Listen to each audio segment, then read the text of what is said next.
영천의 장애인 인권단체가 학대 의혹을 받고 있는 한 단기 장애인 거주시설에 대한 폐쇄를 촉구하고 나섰습니다.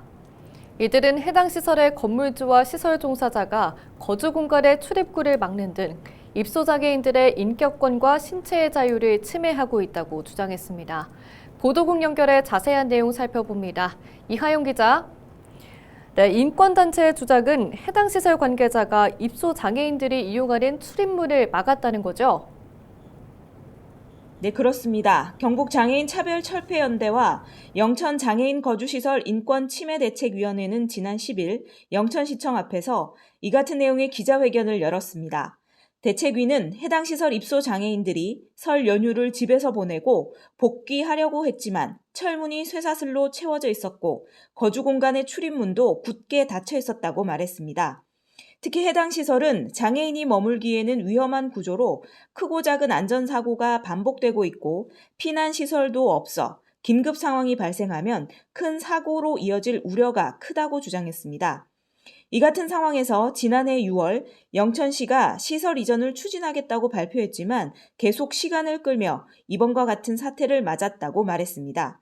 그러면서 막힌 출입구를 피해서 산길을 만들며 내부 시설로 들어갈 수밖에 없었던 장애인 당사자와 그 가족들의 참담한 심정을 외면해서는 안 된다고 호소했습니다. 네, 해당 시설에 대해 장애인 학대, 비리 의혹도 나오고 있는데요. 어떤 내용입니까? 대책위는 이 시설이 장애인 권익 옹호 기관으로부터 여러 건의 학대 판정을 받았다고 주장했습니다.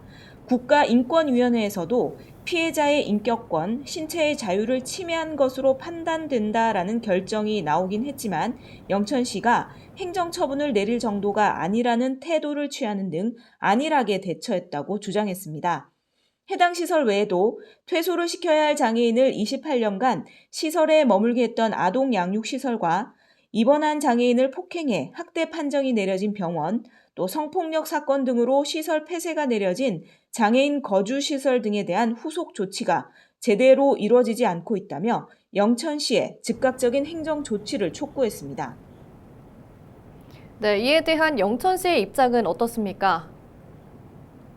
영천시는 대책위가 문제를 제기한 단기 장애인 거주시설은 건물주이자 전 시설장이었던 A씨와 해당 운영 법인과의 문제로 지난 1월 1일자로 이 시설장이 새로 바뀌며 입소자들을 타 시설로 옮기는 방안 등을 추진하고 있다고 밝혔습니다. 그 밖에 문제가 있었던 시설들은 내부 운영진과 직원 등이 교체가 됐고 정기적인 현장 방문을 통해 관리 감독을 강화하고 있다고 밝혔습니다. 네, 지금까지 보도국 이하영 기자와 이야기 나눠봤습니다.